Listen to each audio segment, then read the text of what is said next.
But you guys talked about it too. So. Yes. We did. Oh, good. Brian can chime in. All right, being at 6 o'clock, we'll go ahead and call the meeting to order. We'll start with the Pledge of Allegiance. Pledge allegiance to the flag of the United States of America and to the republic for which it stands, one nation, under God, indivisible, with liberty and justice for all. All right. Oh, it's on the packet, yeah. I have a couple additions to our agenda. I'd like to add K1, resignation of James Voigt, our custodian. And we got to fix in the consent agenda A2F2 to remove the 3 in front of it. Said 397,000. It's only supposed to be 97,000. Oh, that's pay estimate 3, I Pay think is what that is. Okay. Does anybody else got anything? If not, I'd take a motion to approve. I'll make the motion to approve the agenda as changed. Thank you, Ryan. We have a motion. Do we have a second? Second. Thank you, Brian. All in favor? Aye. Opposed? Thank you. Up next, consent agenda. Is there any additions or corrections? Not, I'll take a motion to approve. Motion to approve the consent agenda. Thank you, Ryan. I have a motion. Do I have a second? Second. Thank you, Brian. All in favor? Aye. Opposed? Okay. Visitors council, none. Mayor's report, You have one card, though. yeah, that's public forum, eh? Okay, yep. Right. Just so you know. Yep. Nothing for the mayor's report. Public forum, we have Johan Marsland. Good evening. Mr. Mayor, Council, Administration, thank you for your hard work over the last several months. I have attended many of the meetings where you have discussed assessments, and I intentionally chose to wait until after that was all done, to come in and try to share a little bit different perspective on the idea of assessments. One of the things the city has done to help people spread out the cost of assessment is to give them what you call a loan in order to pay the assessment, and then you set an interest rate, and the last time you set an interest rate, you set it at a lower rate than what would be the standard, and I think that's very good, a good movement in the right direction. However, to call it a loan is to call it something that it's not. Because a loan is something that someone would voluntarily engage with in order to purchase something that they felt they needed to. Whereas an assessment is something they don't have direct control of the decision over. It really is a tax, not a loan. Now you might say, oh, it's splitting hairs. But the reason I bring it up this way, and this is the perspective shift I'd like to offer to you, what you're doing in effect is you're taxing the people who don't have resources to pay that money up front an additional 1/3 to 2/3 of the amount of the assessment. So over the 10 or 15-year period of the loan, they're going to pay 2/3 more than the rich person or the person with enough means to pay that assessment up front. It's a de facto tax on the poor. And I don't think that's really your intent. And I understand that it's how you frame it that makes it look that way. But the ultimate result is the folks that don't have the money pay more. And they pay more over time, and maybe you say they should have to foot that bill over the time. And I also understand that perspective, but I do want you to consider when you come to another assessment, is there a way that perhaps you could offer a discount to people who can pay the whole thing up front, decide what that discount should be, and then just have the amount spread out over yearly payments for those who cannot, without the usury, that's a synonym for interest, that causes poor people to pay 2/3, it depends on what the interest rate is, but significantly more than people who don't have means. So, next time you bring that up, please keep that in mind, and I trust that you'll make good decisions. Thank you. Thank you. Next, will be public hearing for Minnesota Energy Natural Gas franchise fees. Expired ordinance It's 7/8. a franchise agreement, not the franchise fees, but yes. Oh.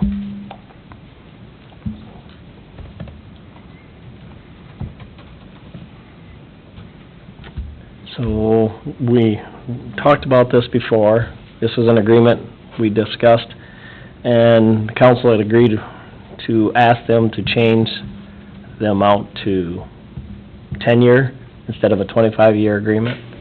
Is that about the only thing we changed? Yeah, I mean, that's really all we changed. I mean, that was what the council discussed. So you can see, you know, in the packet, that's really the only change there was for the, you know, drafted ordinance.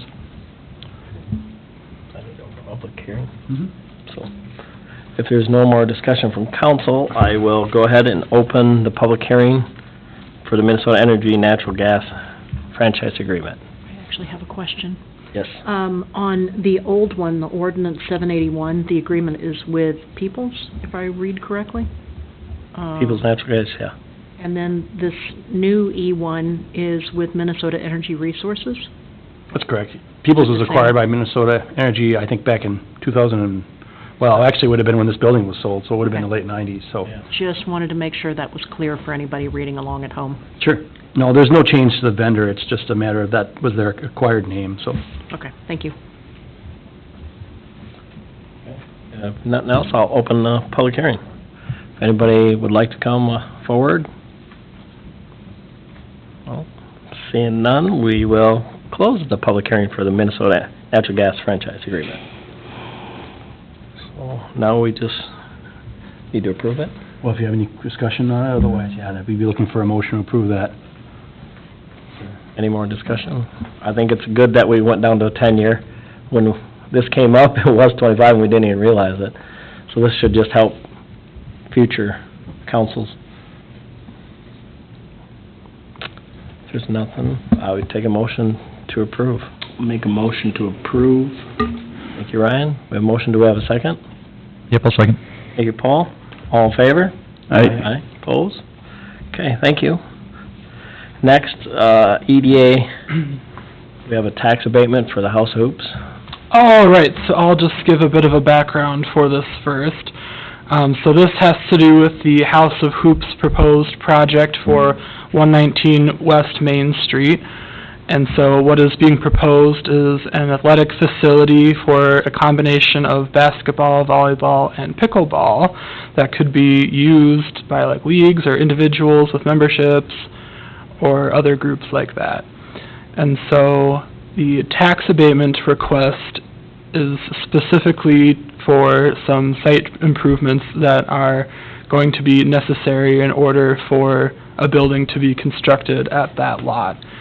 And so the House of Hoops request for tax abatement is $100,000, which, based on the projections that I had come up with and the value of the project that was determined by the county assessor's office, I determined that $100,000 would likely be reached within 7 years of abatement from the time that the first year of full tax increase in 2028 through the 7th year after that. Why 2028 is just because the project is proposed to be finished in 2026, so the first full year that the taxes would reflect that completed project would be in 2028.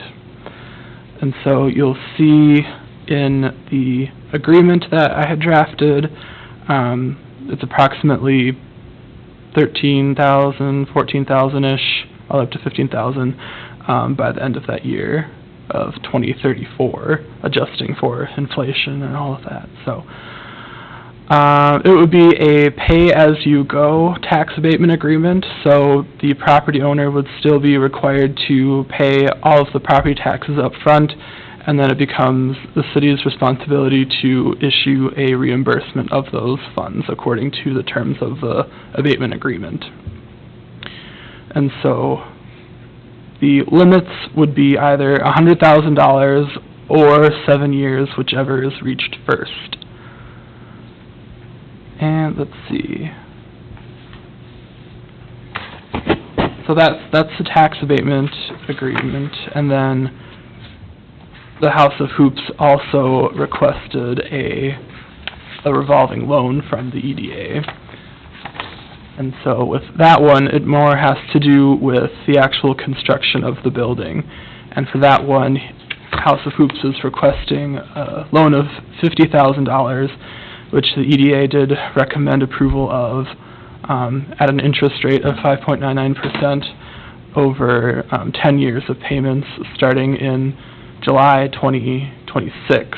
So by then, the project should be completed and the business should be like operational and everything before the payments start to be paid back.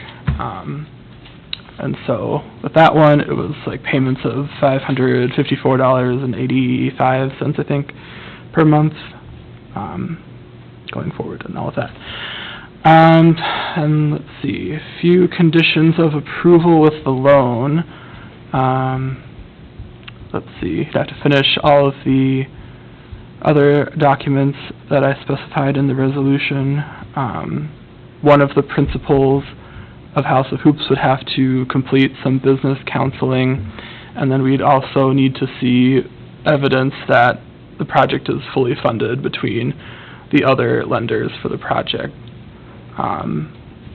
Being that the project is proposed to be in the neighborhood of $1.4 million, the EDA's contribution would be very, very small to the total cost of the project. But we felt pretty comfortable, and Brian can speak to this too, but we felt pretty comfortable recommending approval of both the tax abatement and the loan for this project, being that Mr. Pocius is from Casson, lives here. He is, you know, experienced with athletics and all of that,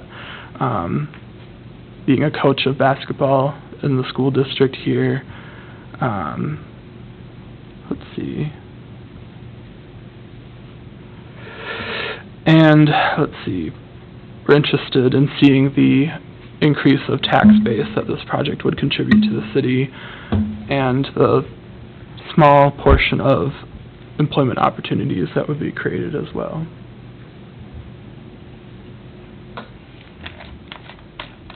So, if there's any questions. How many jobs are they anticipating that this will bring? Let's see. I don't have that in this form. Let's see. I think it was only a couple, and there were part-time jobs as well. Yeah, it was limited. I wanted to say it was 2 or 3 jobs it would create. Yeah, that sounds right. Ian, just to be clear, are we kind of discussing E2 and F1 at the same time, or? Well, I just wanted to describe both of the requests that were on the table. Okay. The public hearing is specifically for the tax abatement, just because that's required by statute. The loan doesn't require a public hearing just because of, like, the amount that's being requested. Okay, so abatement. This sounds very similar to what we see with TIFs, right? And with the TIF, if I remember correctly, we abate the excess tax over an undeveloped land. Is that the way this one is too? Or is this all taxes on the property for those 7 years? Well, it would be all of the city's portion, so that's the key difference with TIF and tax abatement, because with TIF, it's the city, the school district, and the county's taxes are all affected. But it would be the new taxes that are created by the new valuation of the property. So we would still collect the nominal, The base whatever fees, it currently whatever, is? if it's a vacant lot and it's paying $100 a year, you'd continue to collect that. Okay. But then any valuation increase related tax would be what would be abated by the city. The school district and the county would be unaffected. Do we know what that delta is? Right now, I mean, I didn't, Well, what's the difference between what they're paying right now, which isn't a lot, and then, I mean, you're basically, in your agreement, you're saying what they're gonna be paying. Yeah, See, that's what you're abating back. the amount that they're paying in taxes to the city right now is like very, very small. It's like maybe a couple $100, so I didn't really include that in my calculations. Okay, so what you're saying is, right now, the property's generating $100 in tax revenue for the city, let's say 100. Sure, yep. And it's expected to go to 13,500. Yep. Which we're gonna waive for, at most, 7 years. Yep. And what you're saying is if they have delays in the project, that does not extend, so they got until 2034 and that's it? Yeah, they would have to request like an amendment to the agreement, basically. Okay. And then ideally, after 2034, we are then collecting $100 plus the abated value that we've been abating, right?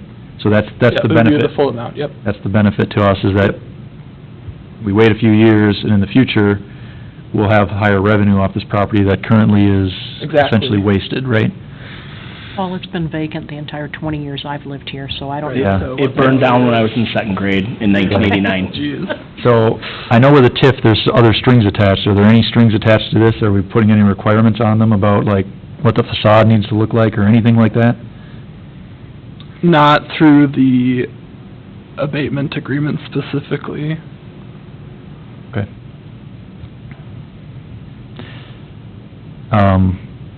Do you know, what was the most recent abatement we've done before this one? Do we know? We did a soils mitigation abatement for Mr. Bigelow's subdivision out in the southwest part of town where the old turkey farm was. They had some soils that were disturbed, so that was, I think, $120,000. Is that right, Sarah? Maybe that's what's still owed on it, but it was, I think it was $200,000 total there. And the city chose actually to do an upfront abatement with that one, where they actually gave him the money and then it's being collected back to taxes. So we see as this pay-as-you-go option as being a much better option than that would have been. But since it's a similar usage, that's why we felt like it was appropriate. Yeah. And originally, we had looked at TIF for this project, but because of the state's requirements for TIF projects, it just didn't really fit that. And because tax abatement is much more open to the city's guidelines, it can be applied more broadly. And are they applying, is there a such thing as a county abatement too, or that they can get on this? So the county and the school district both have the authority to abate their taxes as well. Do we know if they've done their, I'm not Resolution on aware that? that they have requested those from. so we're first? That'd be a good follow-up question, though, That because, would I mean, be a good certainly the follow-up county would be one, and maybe with his connections to the school, they might even be willing to Yeah. consider that with the new superintendent, Ian. So I think that'd be a Yeah. good question for him. Okay. Obviously, it's gonna give him more bang for his buck right away. And then I guess the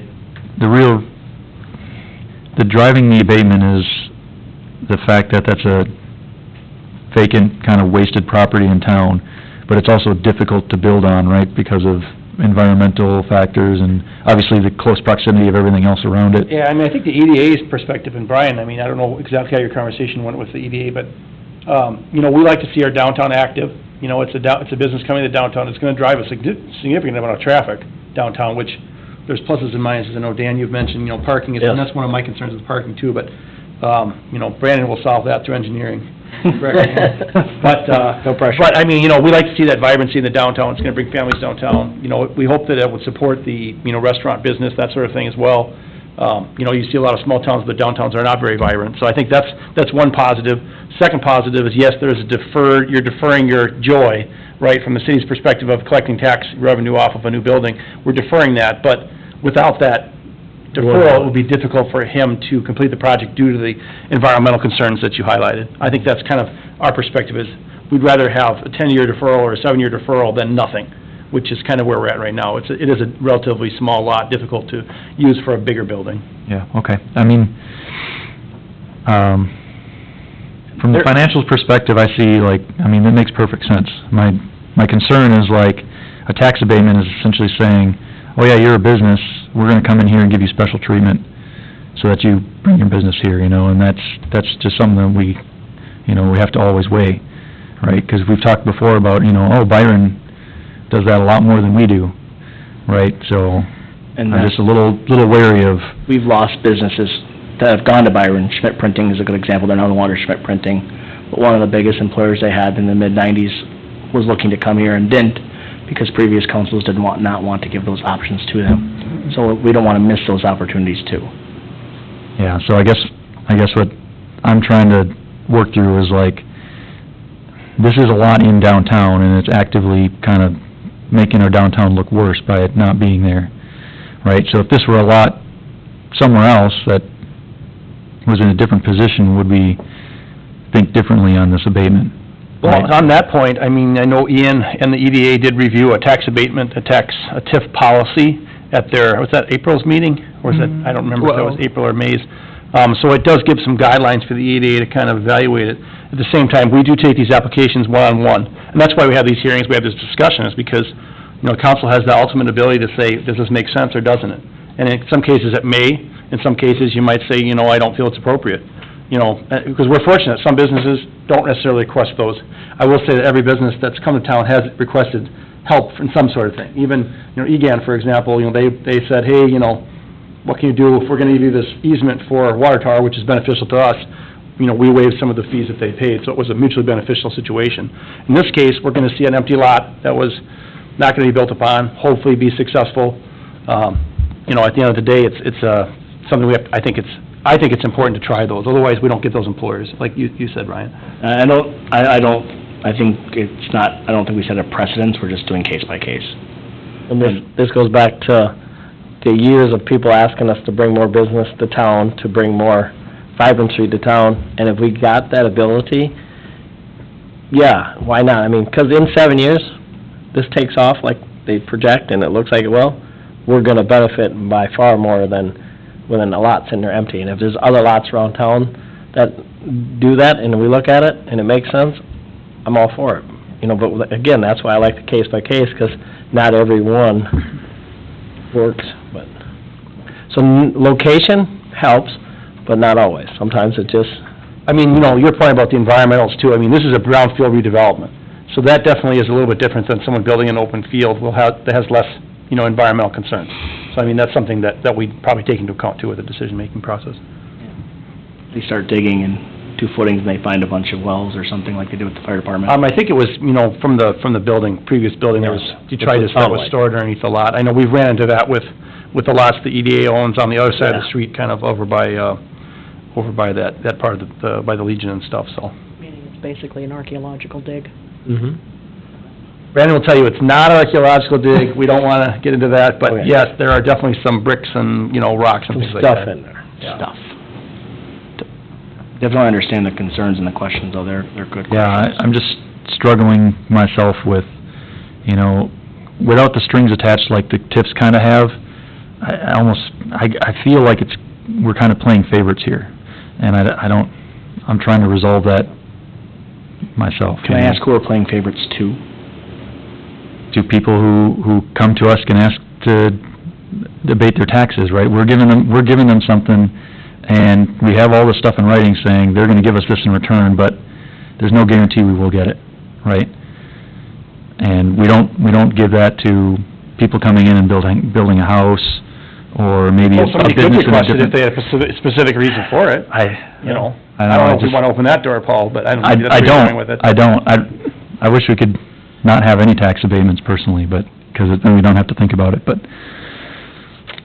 In contrast, though, this being the type of business that it is, located where it is, you've got Studio Dance down the street from it, and it will potentially bring families that can use both facilities at the same time. If one, you know, if the younger kid has dance down the street, the older kids can go up and work on volleyball, work on basketball. So it will, I think, be used from that perspective, and I do think it will draw people to downtown that might not otherwise be there. As someone who took his daughter to other towns, Pine Island, for example, to go to sports for an hour or two, this would be something someone might do to come here for an hour or two. What do the parents do? They go to Tammy's, they go to the Legion, they go to a movie.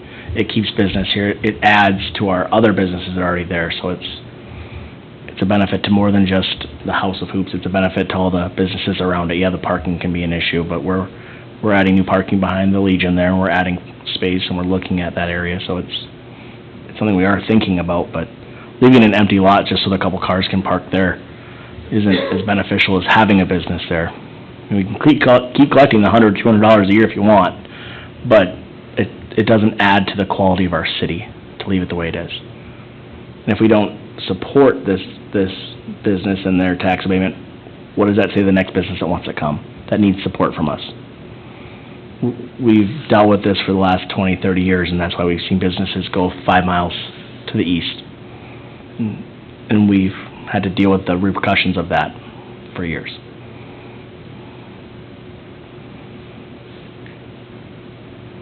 Any more questions or concerns? I think we just make sure it's a case-by-case basis, because every business is different. Yeah. If there's more discussion, I'll go ahead and open the public hearing for the tax abatement for the House of Hoops. Is anybody here that'd like to come forward? Seeing none, I will close the public hearing. Any more discussion with council? If not, I take a motion to approve the tax abatement for House of Hoops. I'll make the motion. Thank you, Mel. I've motion, do I have a second? I'll second. Thank you, Ryan. All in favor? Aye. Opposed? Nay. Is that Linda? Yeah. Okay, thank you. Next, we'll go to committee reports, the EDA revolving loan for the House Hoops. All right, so I already kind of described the loan process and all of that. I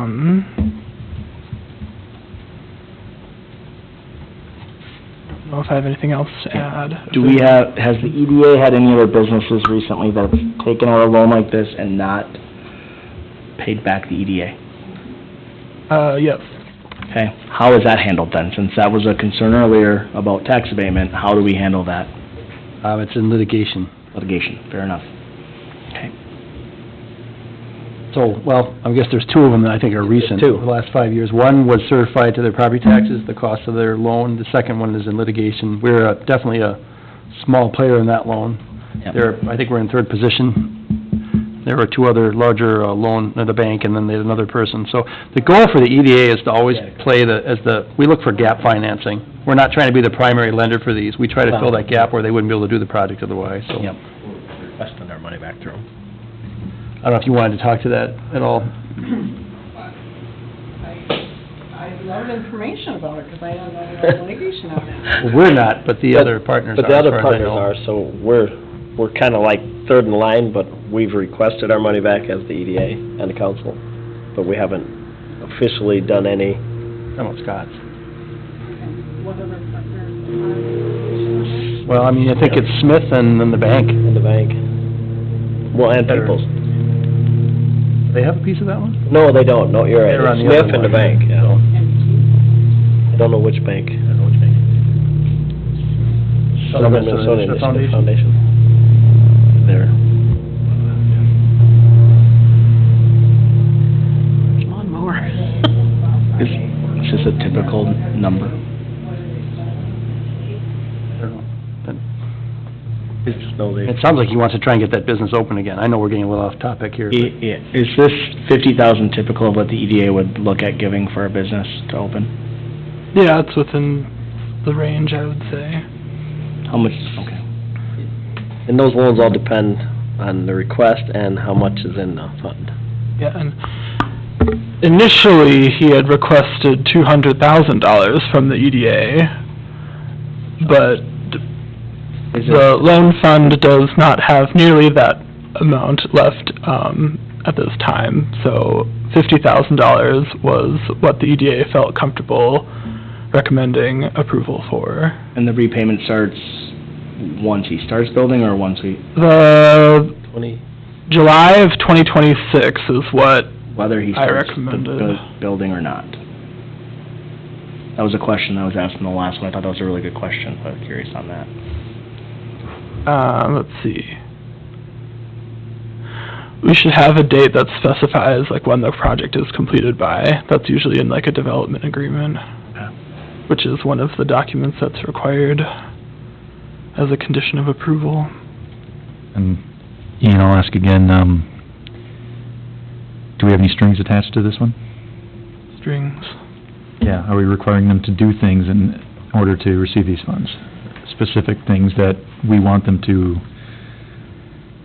well, complete? Other than build the yeah, building. number 2, I mean, under the requirements, at least one principal of the House Hoops shall participate in business counseling. I mean, that's definitely something we're having them. Which document is this in, I'm sorry? It's on, The resolution. F1, the resolution. F1... F1, A6, the very first F1. Okay. If you go down to the 3 bulletins. resolution includes it as a condition. Yes. Condition number 2. Mm-hmm. Condition number Okay. 1 has the development agreement, so that can also include additional things that would, if there were additional things that they needed to provide, which would typically be like, I think, aren't they required to provide business documents or some kind of, every year they have to certify things or provide some kind of financial statements, typically. And I do see that there's also a personal guarantee Security agreement. required. So, yeah. Okay, thank you. Well, as far as repayment schedule, the amortization schedule does say that it starts on July 2026, so I would assume that's regardless of whether or not the building is complete. That's under the terms of the contract, that's when they have to start repaying. Right. Let's see. Part of the loan. Okay, let me see here. Oops.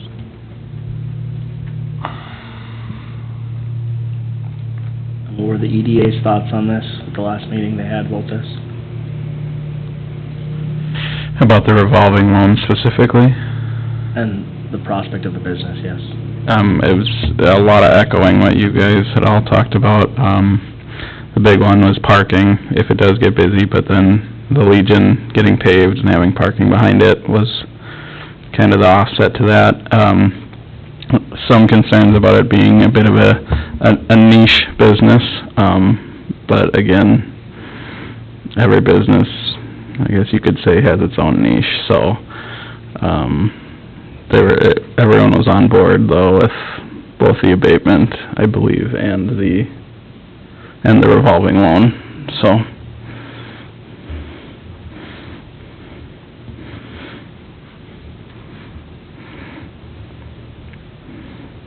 So the EDA's recommendation was to approve both? Yes. Yes.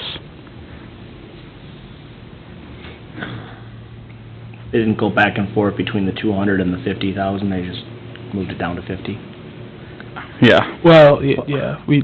The 200 was shot down pretty much right literally don't away. have that much... Yeah, it went through the loan committee first before it come to the Yeah, that's EDA.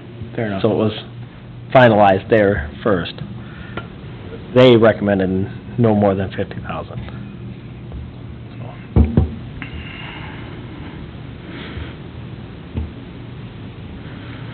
Any other questions? That, I would take a motion to approve the loan. I'll make the motion. Thank you, Brian. We have a motion, do we have a second? Yeah, I'll second. Thank you, Paul. All in favor? Aye. Opposed? Thank you, everybody. Next up is Planning Commission. Proposed zoning amendments. All right, so background for the public hearing that was held at Planning Commission. Let's see, back in March, Bigelow Homes presented a preliminary plat for the second phase of Oscar Meadows, and then it was determined that some of the lots were too small according to the city's ordinances and minimum lot size requirements, which is 8,000 square feet for single-family homes. Let's see. So, the preliminary plat was conditionally approved on the condition that the lots would be resized to meet the requirements of the code. And then the developer came back with a request for a subdivision variance, finding that in order to resize the lots to meet the code requirements, it would be too difficult to do so given all of the easements and things present at the property that limit the way that the property can be used otherwise. And so the subdivision variance requested to reduce the right-of-way distance of 2 streets within that subdivision down from the code requirements of 66 feet to 60 feet instead. Not by, reducing the actual driving lane distance, but by reducing the boulevard distance, so the area between the sidewalk and the curb and gutter area. let's see, so we had the public hearing for the subdivision variance, and then that was ultimately tabled because the planning commission wanted staff to look at the ordinances for the minimum lot area and minimum right-of-way distance instead, and potentially consider changing the city's ordinances instead of granting the subdivision variance. So we had the public hearing then for the proposed zoning amendments, and ultimately the result of those discussions was that at this time, the planning commission is not recommending changing either the minimum lot area or the right-of-way distance. Potentially something that we could look at again in the future, talk to some of the developers, see what they think would be reasonable, and potentially bring that back to planning commission in the future, but just not at this time would there be a recommendation to change either of those. But ultimately, the planning commission has recommended approval of the subdivision variance instead. That would allow for the minimum right-of-way distance for two streets within this subdivision to be narrower than what is otherwise required by the code. So with an approved subdivision variance, the developer Bigelow Homes could move forward with the final plat submittal for this project. That's kind of where we're at with everything.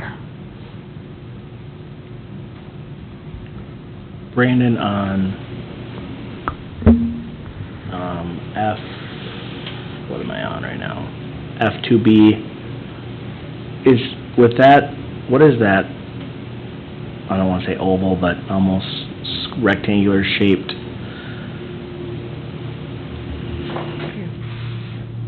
I can bring it up here on the screen probably. Okay. I was asking because there's so much extra dead space back here, and I don't know if it shifted, if everything shifted east, or west, excuse me. Yeah, so there's a couple things here associated with that site, and you're actually, the picture you guys are looking at, which is page 1 of F2B there, and I'll start kind of on the south, it'd actually be the west side of the project, which is the bottom part of the page there. That's a unique corridor, so that green stuff you see there is actually a wetland. And then we have a trunk sewer line there that runs between that wetland and the pond.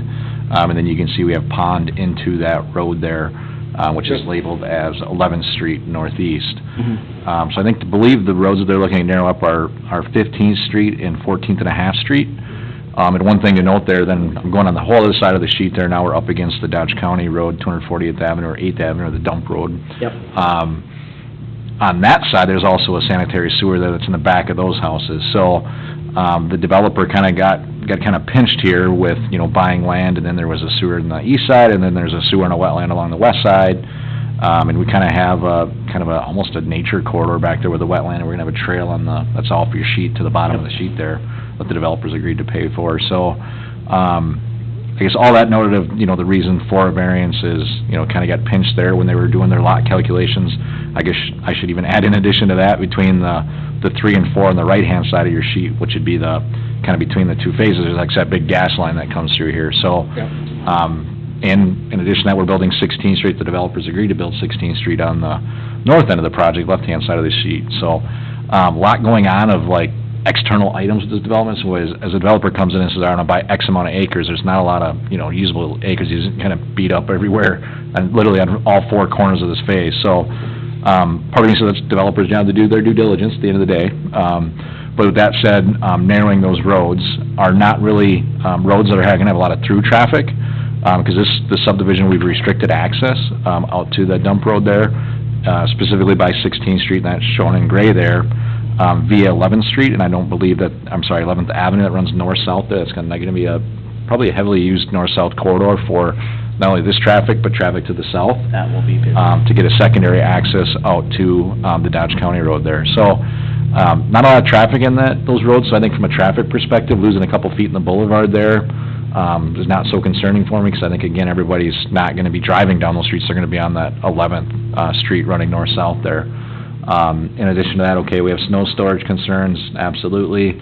At the end of the day, private parties are responsible for shoveling their driveways, and they're gonna have less boulevard space there, so that's kind of a hardship that the developer, is creating for himself, so, and his lot, saleability could be down, but if the developer's willing to do that, the developer knows what they're doing too, so, so just all things, I just wanna give a perspective, from an engineering standpoint of all the kind of hardships that the developer had here, hence why they got to the point of doing a variance, so. If we say no to this variance, how many lots does he lose overall? I don't know, I would assume probably, It would only take one, but it wouldn't be as nice as symmetric looking as it is. okay, yeah, So it's more aesthetic than it would be loss of revenue. well, I think if you got a $80,000-$90,000 lot, losing a lot and having the same infrastructure input, including 16th Street, the trail we asked them to Yeah. build, he agreed to, so I guess I have a little bit of a, So there's more, well, much I hate, a place in my heart for the developer and his cost on, everything's driving cost up here between what we're asking him to pay for, which he's agreed to, yeah. the other sewer in the backyard, on both sides of the project, the gas line, and it's just kind of all adding up, so. And you gotta remember, when Tony Bigelow came here, he did mention that on a normal acreage this size, they put more homes in. Absolutely. But he knew Yeah. there would be certain things eliminated. Yeah. But then, this was just another one that caught them off guard that weren't ready for. Yep. So again, it's just Yeah. kind of, developer's standpoint, at the end of the day, they're a for-profit business. They're just seeing their lots go down and their infrastructure costs go up, I think is the reason for the ask. And I don't think it's, from an engineering standpoint, I don't have any concern with it. City of Rochester is going narrower streets and narrowing it up tremendously. It's the push in the industry, and from a planning and zoning perspective, I don't necessarily support that, but things are changing, and if a developer that knows what they're doing, which they obviously do, they've been pretty successful in town, is asking for something, I'm a little less concerned about them causing a problem. That's gonna be a hardship for our citizens, us as a council, so. Yeah, I just want to clarify, I think you said it by accident, but the streets are not getting narrower. Correct, oh, my bad. We're sliding the sidewalks closer to the curb, so the streets are all the same size. Yeah, my error, sorry. Yep. And Tony's been to many of these meetings and talked to us, and been a great asset to the community building development, so I have no concerns right now. Just asking questions. Planning and zoning recommended that we approve the variance. Yeah, we had a pretty lengthy discussion. I think the concern about changing the ordinance came down to, a lot of people felt like, are we just changing the ordinance for one person? And unfortunately, nobody showed up to the public hearing, so we didn't get any feedback. And I think what Ian said earlier is like, we'd be happy to look at this, but we'd really want to get some feedback, because this is gonna affect a lot of people, and we just didn't have any, so we didn't feel comfortable actually doing the ordinance change. But everybody in the committee agreed that we want this project to move forward, so we decided that the variance was the best way to go. You guys can always revisit the ordinance itself later, yep, if needed. Any more discussion or concerns? If not, I would take a motion to approve the resolution for Oscar Meadows second. I will make the motion to approve. Thank you, Ryan. We have a motion, do we have a second? I'll second. Thank you, Paul. All in favor? Aye, opposed? Thank you. Up next is, Do we need a motion to nine the other two? Because the planning commission recommended. to- No, I think we'll leave those on the table. Okay.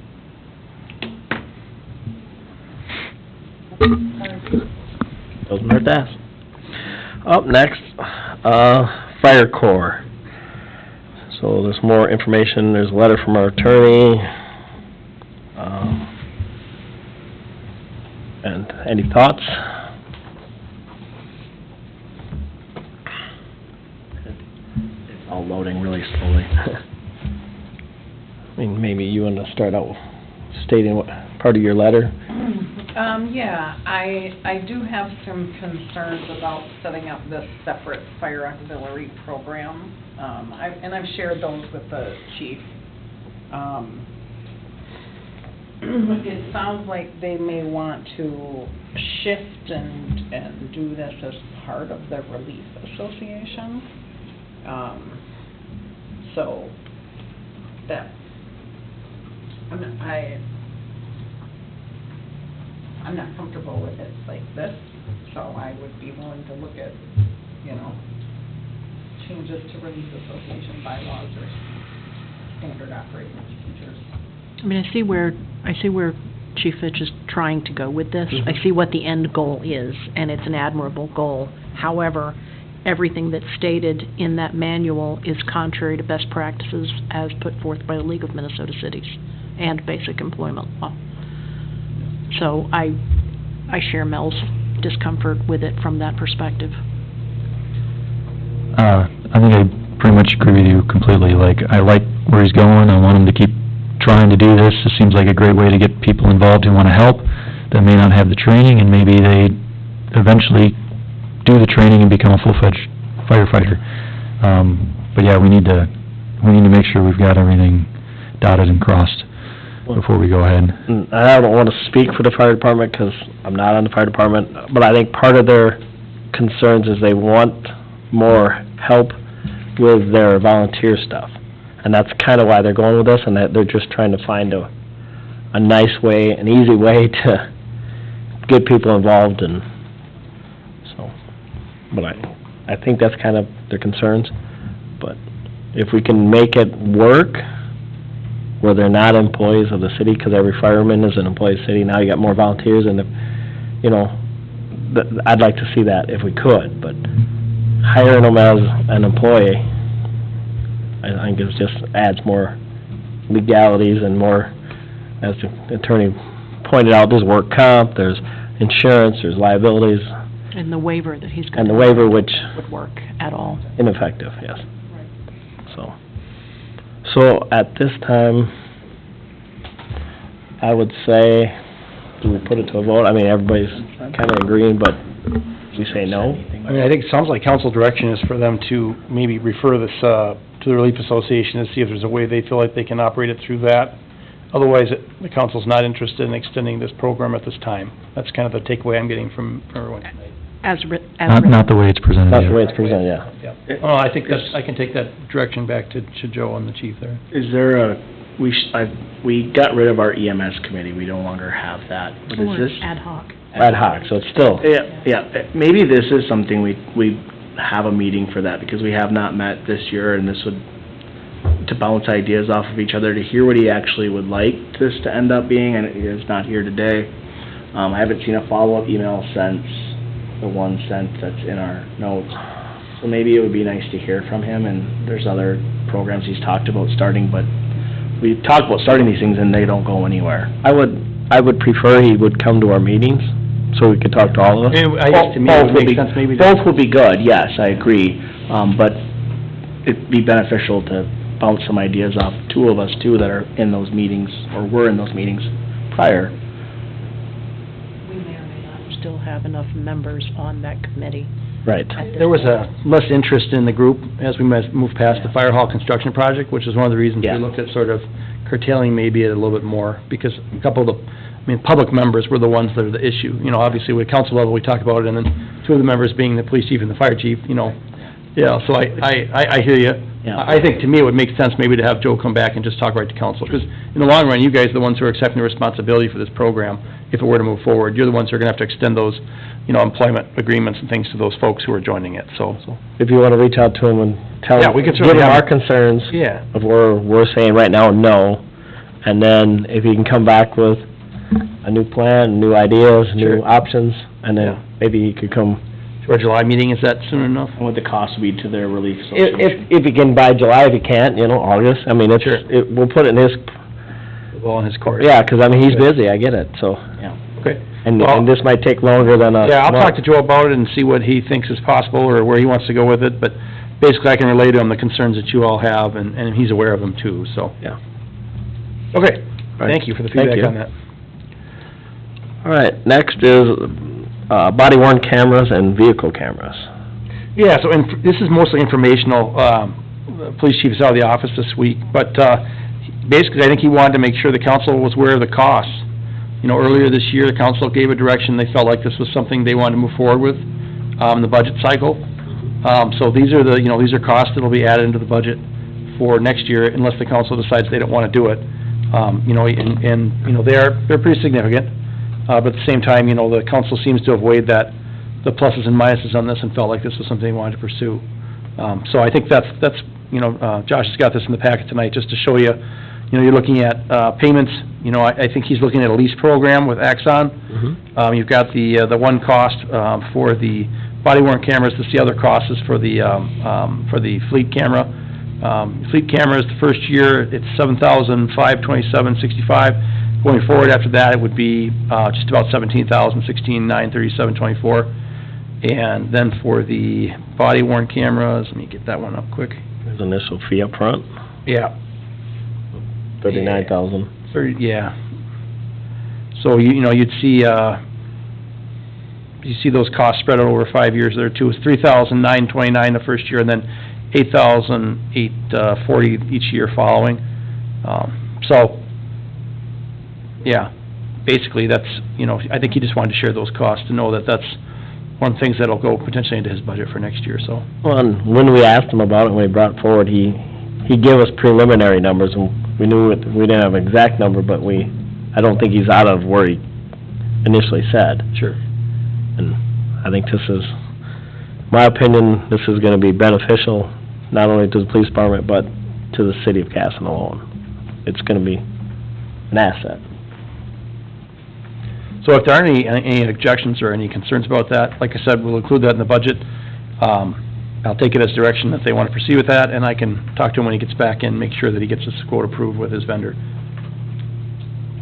Ryan, do you have a question over there? I don't think we had one-time state funds given last year, that probably that's probably gone and couldn't help us because it was last fiscal year. I think there may be some of that residual, I can talk to Sarah, and Yeah. some of that could be used for some of the upfront costs of outfitting and things like that.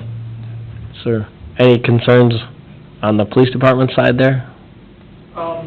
No, just the big thing is, the gentleman that's helping us is transitioning at the end of the month, so a lot of these numbers may not hold past July 1st, so they're recommending, you know, if we can, move forward and before the end of the month, so they can get the equipment and stuff in time. Yeah, I mean, in the quote there, it says 6:30, so I would expect that, you know, if council's amenable to it, they'll, you know, when Josh gets back from his out of the office time, then we'll let him know that he can move forward with it, so, I think so. Does the number change if our staffing changes, if we see a large Yes, increase I would expect or the number to decrease? change if they have to add more, cameras, yep. Which is, How many openings do we currently have on the police department? Well, I know they're looking at, potentially 2. I know there was one officer that resigned earlier this year, and I think they had one vacancy that's, that was, you know, not staffing well. How many officers are we only looking at purchasing for the ones we have, or for that extra 1 or 2? You know, I don't know off the top of my head, do you know that? I think Chief Hanson was just planning for the full staff, so that everything is accounted for, so when we're full strength, it should be. So we would have 1 to 2 extra 10 of them? in this, So so this we've would be, got- this would be at full capacity cost. I mean, I think that would be our expectation, is we want to make sure that we're all equipped for it, otherwise it kind of defeats the purpose a little bit, so. Yeah, 'cause it would, yeah. So some of these numbers may change a little bit as staffing changes, so. Yeah, it looks like it says 10 cameras That's in what I the saw, yeah. quote. Yep. Okay. Well, I'm in favor, I don't know how the rest of the council feels. Is everybody? Yep. Yeah. Okay. One last, maybe dumb question. Not all 10 officers are patrolling at the same time, so why 10 versus 7? I mean, you're not all 10 actively patrolling town at the same time. Could they use this, can they share? Footage is tied to the individual officer, isn't Okay. it, for storage purposes, so Okay. It'd you be don't want assigned someone to the else's. individual Yeah, officer. that's why, that might be a dumb question. Oh, that's a good question, I think that's typical though, so, okay. Well, I'll take that as direction back to the chief then. Yeah, I think that's a good thing. Okay, thank you, everybody. Next, new business, charitable gambling ordinance revision. Sure, and this is included in your packet, just a couple items to show you kind of what state statute looks like, and then we've found that the compliance for local charitable gambling organizations hasn't been where we'd want it to be. I know Lynn and I have discussed it, and we're looking at shifting it to what is more of the norm, which would be that we would allow the charitable gambling organizations to spend the money on whatever they choose to do, and then there would be a percentage that would be allocated to the city. Currently, we ask them to submit their books and also submit where they spent the money. It has to remain in the local school district. We haven't seen that compliance, so we're looking at shifting this to a bit more standard, which is most cities in the in Minnesota would say, hey, we want 10%, and then you take 90% and you spend it on whatever your appropriate or approvable charitable gambling uses are. So. Yeah. Ryan, do you have a question? Someone else can go first, because I'm trying to think of how to phrase it. I think it's a good idea, because now you have proof of, Right. before, you've asked for paperwork, and then it's hard to follow up, and it takes staff time and extra abilities. Here, if you're asking for a flat fee, say 10% or whatever it is, and then it goes right back to the city. I mean, it's still money spent in the city for the city. I mean, it's still going back to the community. We just now know where it's going instead of... Have we given fair notification to the areas that are currently participating in this? So they know ahead of time this is gonna change? Yeah, This is there's been a first commu- look, we haven't so- changed anything Okay, with it yet. if we do change If we do it, change we it, will we give certainly them- notify yeah. them. And do we typically do those reauthorizations in the spring, don't we, Linda? The, Charitable gambling permits? yes, Yeah, that's kind of the same Yeah, time we do they're like not- alcohol and things like If that. they're not following the one we have now, letting them know ahead of time we're going to be changing, it might be helpful. Yeah, I mean, I think we would, if this is something we proceed with, then we would go forward in this fall and let them know, here's the change that's gonna be happening. I mean, most of them are gonna be familiar with it, because in other cities, that's what they do right now. So ours is a little different in terms of the ordinance, so. It's kind of a weird situation. We got an ordinance, and people aren't following it, so we're gonna just drop our requirements. Well, I think we looked at the guidelines, Southeastern League Minnesota has talked about in the past too, what other cities do. We don't wanna make the burden on them higher than they would expect from another city. And I think I get it. from a staff perspective, I mean, we're gonna be losing a lot of revenue next year. We have loss of, a number of the franchise fees from charter. We have loss of other revenues that we know are not coming in, so this might be potentially something, maybe we can use that to help, for example, pay for those body-worn cameras, which we know is gonna be an increase to the budget. And I don't know what that amount will be. It's not gonna be, I wish it was a huge money saver, but No. it's not gonna be a huge one. But, I think for us, it's maybe a simplification of the policy that we have currently. Yeah, is this a situation where, like, we drafted this some time ago and put it on the books, and then kinda like the general policy from like the League of Minnesota Cities has just changed and we've never updated it? That's entirely possible. I don't know exactly when this ordinance Just came on. the perception of being like, well, they're not following the rules, so let's just change them. It seems kinda weird, but it also makes perfect sense What we'd be doing is too, we'd be so- adopting the more generally accepted policies from the guidance from the league. So, and hopefully going forward, if they change those policies, we'll revisit this and not have... Yeah, I mean, at the end of the day, we don't want to ban groups from doing charitable Non-compliance. gambling. That's my last thing I want to do, because I know Yeah. a lot of these groups do good things. But if we aren't able to have the simplified compliance, then it'd be time where we'd have to make a look a shift at that. So I think Mhm. we're saying, hey, we're gonna take any impediment you have from being able to do what you're supposed to. So, now why don't you do what you're supposed to, and then we don't have to eliminate groups from being able to participate in that. The Okay. reporting requirements for charitable gambling are pretty burdensome to the individual group. Yeah, I bet they are. So I used to be on the board for the MRA, and it's pretty complicated stuff if you don't have the right person doing it. Yeah. So it's pretty easy to fall afoul of the requirements under city ordinance, so simplifying it's just gonna make it easier for Linda and everyone here, as well as for the organizations that are doing the charitable gambling. Most of those have at least two people maintaining it, Mhm. and those people usually are working a full-time job and doing this as a volunteer item, and it's hours of work for some of them. There's training that they have to go through with the state. It has to be mandated by the state, and they have to even start. And they did the online training, but now they're trying to encourage more in-person, because there's a lot more information acquired when you're doing Retention, yeah, in-person versus online. Which then makes another burden, because it's usually a two to 3 day course is what I've heard, and it's usually in the cities. So then it's, Yeah. So this is just informational, let you know this is what we're looking at, and, we may bring something to the council later this summer for a public hearing on that. so if you got any questions on it, you can bring them up to Tim. So, thank you, Tim. You bet. Up next is administrator's report, financial report. Sure. Well, you got a couple items there. I appreciate the opportunity to go to the American Power Association Conference. I've got some information there. You know, suffice to say, the trend is still moving towards solar and wind. There's going to be some thoughts on, it sounds like nuclear and gas now is maybe the peaker plants will be, nuclear maybe can make a bit of a comeback. So you've got that information there. I won't belabor that. The other item I've got there is legislature. I had sent out updates letting everyone know, so they went to a special session, and they were able to finish that about, midnight on June 10th. So the League of Minnesotans has a very complete update there as well. You can go to that link, and they have a lot of different items. The cities, most cities in Minnesota will see a little bit less revenue next year. One thing they eliminated was the marijuana tax. It's all going to be going to state now. Originally, a certain percentage was going to go to cities to help with enforcement. Now the state of Minnesota is going to take that. They raised the tax on marijuana also to 15%. Over it was at 10%, so that's gone up. As I said, other than that, they've had a lot of sort of lights-on bills. They passed a bonding bill that was sort of at a minimum level. It was, I hate to say, $700 million is a minimum level, but it was basically state projects. So state university campuses, correctional facilities, those are the projects that were funded this year. There were very few city-oriented projects. One thing that I'm going to be looking at next year is seeing what kind of appetite they have. We may want to go to the bonding route for the trunk line upgrade. I think that's a project that we could go to the legislature for.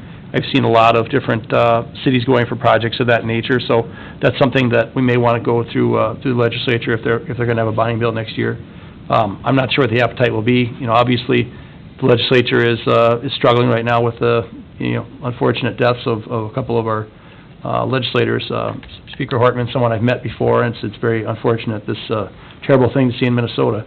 But anyway, I guess that's what I've got on that. If you have any specific questions, I'd be glad to answer that. Otherwise, there is thousands of pages of legislation that, whether it's good or bad or in between, it got approved. Then you have the financial report in there. Something that we're going to have in your packets for next time is we'll have a year-to-date, come hell or high water, Sarah's going to have a year-to-date expenditures, so we'll see where we're at 6 months through the year. We're still getting she's working on it every day with the auditors and the accountants to make sure she's got everything really right. Obviously, we have an audit done, and I thought we were good to go, but they come up with something new every day to tweak there. And then we have that report, the final report from the folks at for the electric utility. That's included in Dropbox as well there. Basically, you can see at the bottom, the last page is, you've seen most of this already in the work session, but this last page is probably where most of the interest would be. It just shows the rates they're recommending. And after discussion with staff, we would look at implementing these for 26. We won't make a change to the rates in 25. We had an interim rate that we'll just leave that where it is. So they're basically looking at an average rate of 3% change with, as we discussed at the work session, they're slating those rates from a lower rate increase of 2.6 for the residential classes up to a large commercial rate of 4%. And that's based on those revenue imbalances. I don't know if that's the right word, but that's what that slated rate out, it averages out to about 3% increase. So anyway, that's something we'll look at implementing later this fall when we did our rate sheets. Any questions on that report?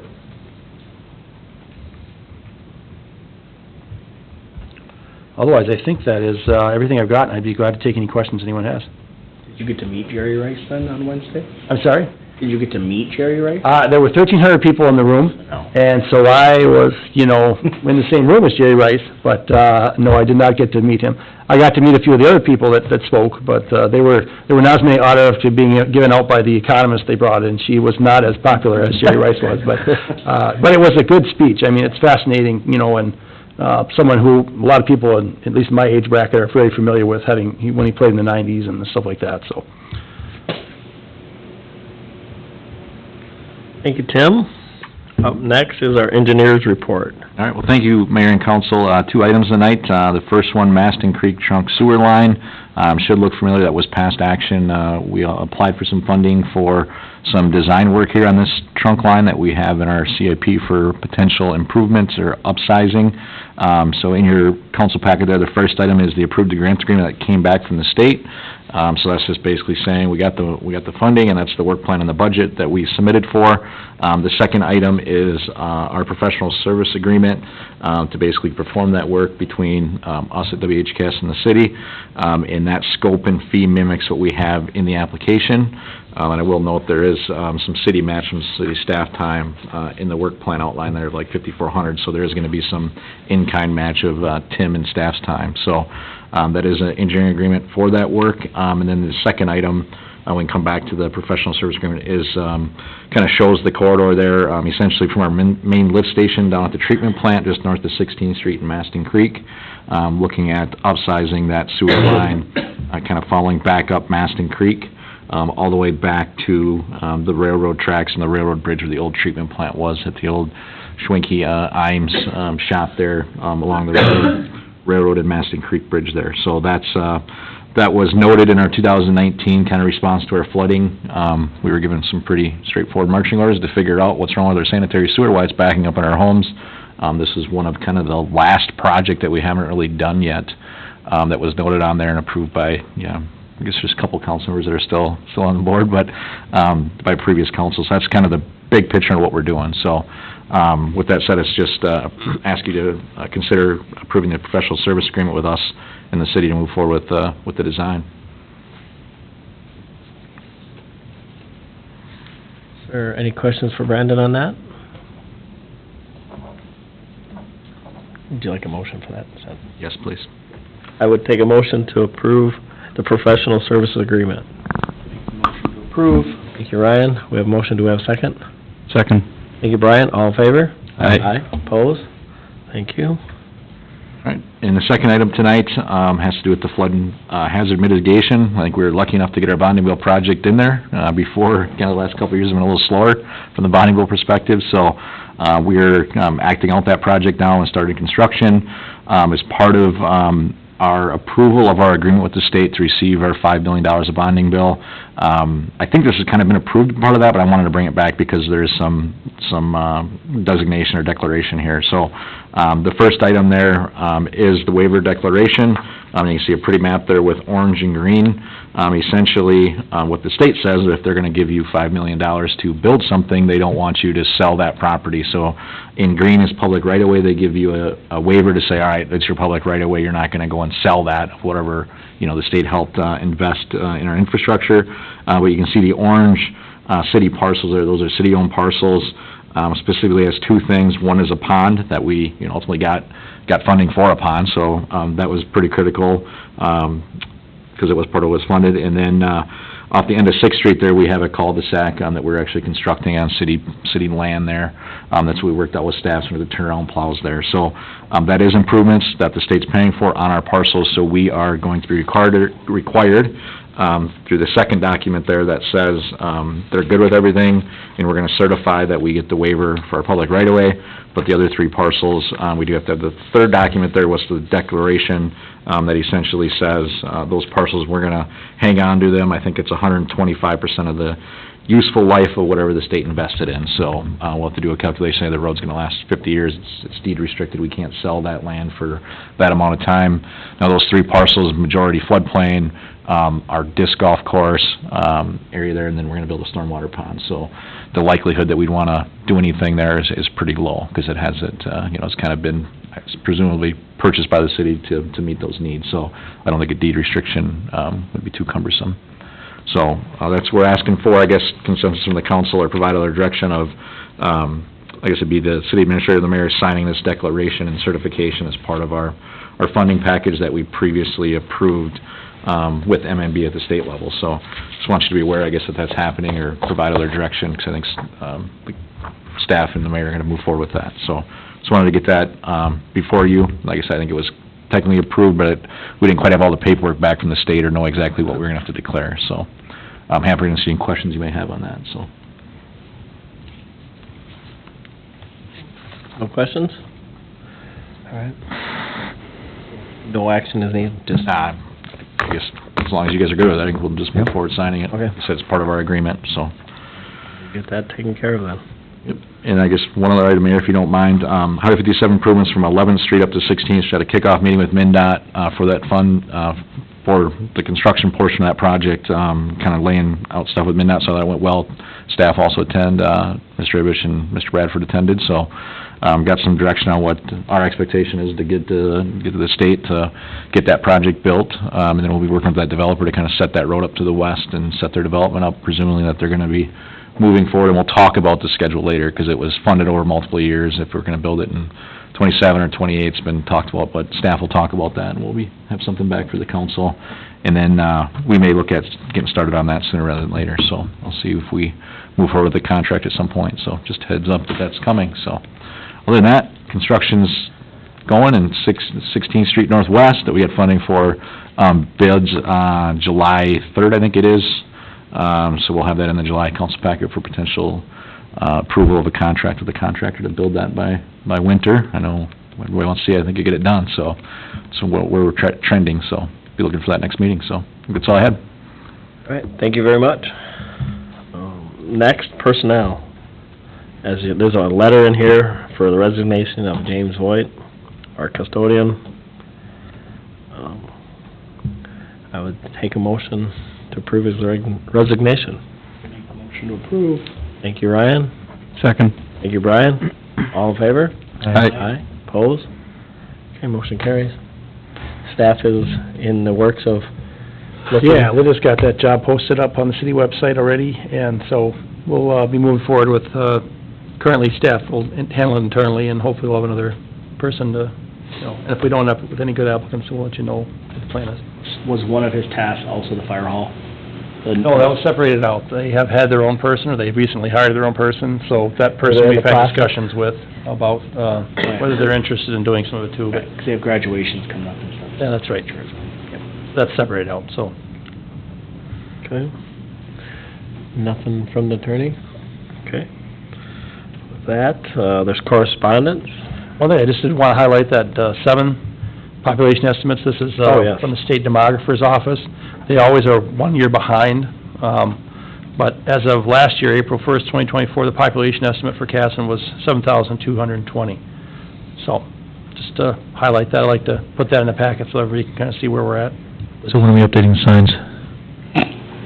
Probably in about 5 years, when you do the census. That's a good question. Some of them still aren't, I think. It's about double since I moved here in '89. Yeah. It's growing. Okay. All right, thank you. If there's nothing else, I'd take a Got the round table? round table. Denny, sorry. No, it's all right. We still have a round table, the Casson Aquatic Center policies. Sure, just wanted to include these in your packet and highlight a few things. So the Aquatic Center, we had our first full week, and we had some nasty weather. And, I mean, it's been sort of a weird couple weeks here because we've had some really cold days. This weekend, I think it's gonna be in the 90s with some 105-degree heat. So, just wanted to highlight, these are their closure emergency policies that they follow. And Park Board discussed this at length last night. So the goal is to always trying to communicate to folks the best we can. The other thing we want to highlight is that we do sometimes get calls or questions about it. The only folks that are actually paying for the aquatic center with their tax dollars are residents of Casson.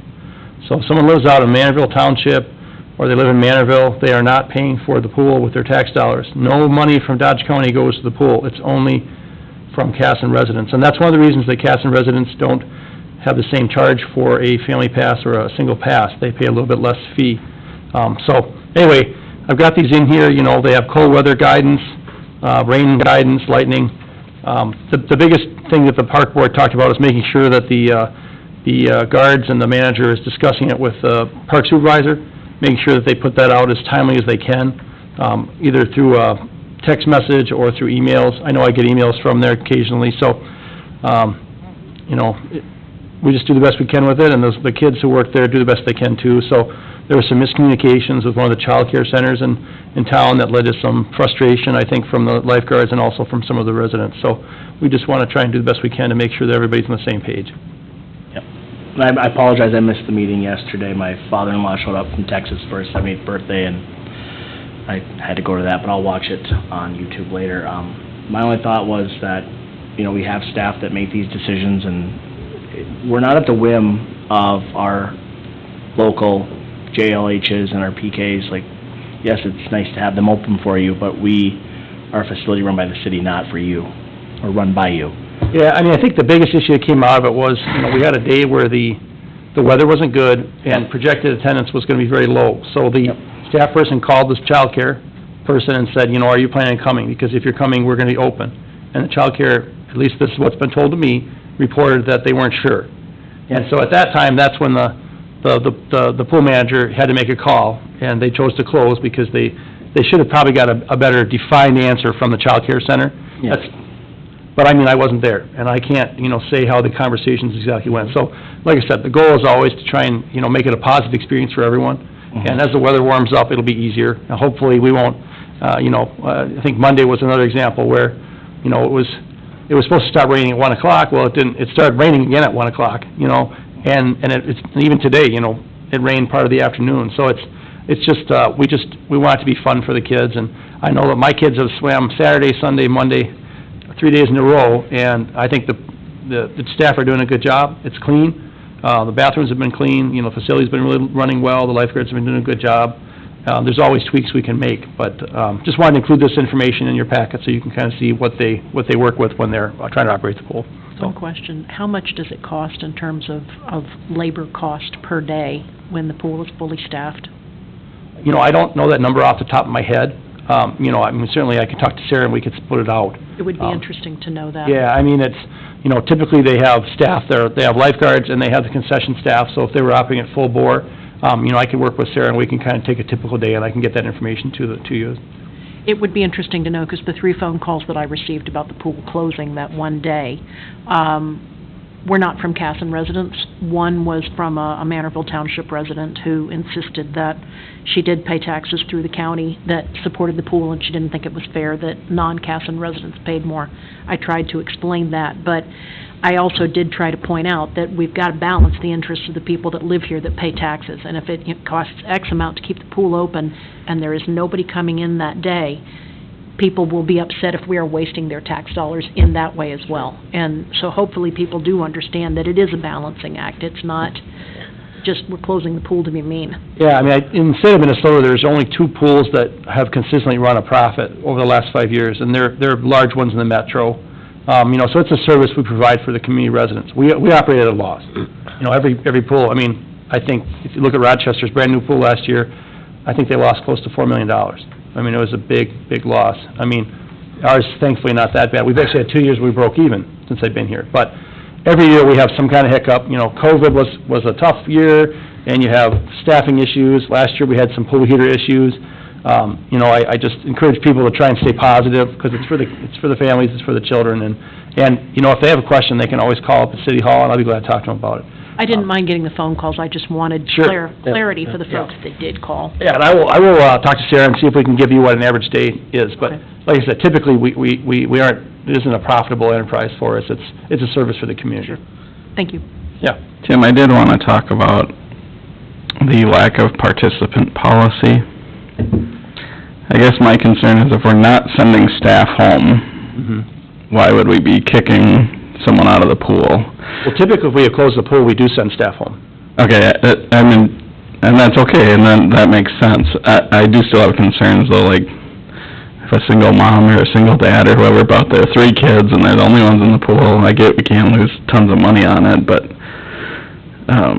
Well, I mean, I would say what good's a be-back coupon if that's the only day they have off for Yeah, the I mean, next what we 6 typically months? see is that these kind of things run together. So typically, they're gonna have good attendance if the weather is good. I mean, and so when you're closing it, it's typically a weather-related or a temperature-related thing. And I know some of the days that my kids have been up there, we try to be very cautious to close the pool. We only do it when there's really an issue, where it's 63 degrees and you've got 3 people in the pool, and you're running with 10 lifeguards and 4 concession staff. At that point in time, they make a judgment call that it doesn't make sense to continue to be open. Yep. There are definitely times when it's been cooler than 70 degrees and they'd stayed open if it was sunny out or if they had good attendance, that kind of a thing. Yeah. So I hear you. Like I said, it's a service we provide. Yep. We don't expect to make money, but, to Mel's point, it's a struggle when your number of lifeguards is doubling the number of people in the pool. Oh, absolutely. My biggest concern was, there's the caveat, sending staff home will be left to the discretion of the manager, where it's like, And I if think we're that's closing the pool, I think you kinda have to send staff Well, home. that's more weather-related. That's, yeah. Yeah, so I mean, Attendance if, is low, and you want to condense the number of staff there, but still stay open. And part of that too, being my daughters worked at the pool, it was, first they would ask for volunteers to go home, because they still needed some staff there, because they were still cleaning and things you had to do. But then with the weather, also, if the weather was a short spot and then they were gonna open back up the afternoon, it was hard to send people home and then expect them to come back. So they were playing that balance of trying to keep staff there, so if they did reopen, because a lot of times they would open for the afternoon session, and they were trying to make sure they still had staff there. Because if you send them home, as well as, you know, kids are gonna just find something else to do. Yep. They're not gonna come And back. I will say this caveat is specifically under the lack of participants, sure. one. And that's my only concern, is if we're gonna close the pool, kick people out, and then everyone's gonna stay around because maybe we'll get busy an hour later, then I don't see the point in that. Yeah, I mean, typically, if they don't send people home, that's weather-related. If you're closing because of lack of participation, they would just close for that session. And actually, that's something we talked about at the park board, was also making that call. I've asked, Ben Langen to be a little bit more involved, especially during the week when he's on staff and he's he's working, Mhm. and he's agreed to that 100%, that, by 11:30, they want to make that call if it's weather-related. And it may end up being that we just close the entire session. Mhm. Where we say, hey, weather forecast is X, and the problem is, it's like the superintendent who calls off school and then it doesn't snow the next day. You have to make a judgment call. With the weather we've had, where it's rained, it's been a pop-up storm, the humidity's been high, and then it stopped raining, it's like, well, what are you doing here? And so sometimes you may end up having it closed, and it may be closed from 12 to 5, and they may say, we're gonna close because the weather's forecast, Mhm. may not always rain as much as, it's forecast, but then they'd be open again. And I completely understand weather turns into a safety issue. Yeah. It's just more so like, No, I mean, I appreciate you bringing that up, and I know, like I said, Park Board had a good discussion about it last night. Some of those same points were kind of relayed on to the staff, so. And a large majority of the staff at the pool are under the age of 16, so getting them back to the pool requires them to ride their bike. Yep. Parents are working, so once they leave, it is very difficult to get them to Yep. come back. We just need nice, hot, sunny weather is what we It's need, coming. and that'll help out. Weekend. This so. weekend. And then you'll be over Maybe a capacity. complaint about that. Yes. That's true. Yeah. Anyway, that's all I've got for that, so. Any other questions on the pool procedures? All right, okay, we will take a motion to adjourn. Make the motion. Thank you, Ryan. second. Thank you, Brian. All in favor? Aye. Opposed? Thank you.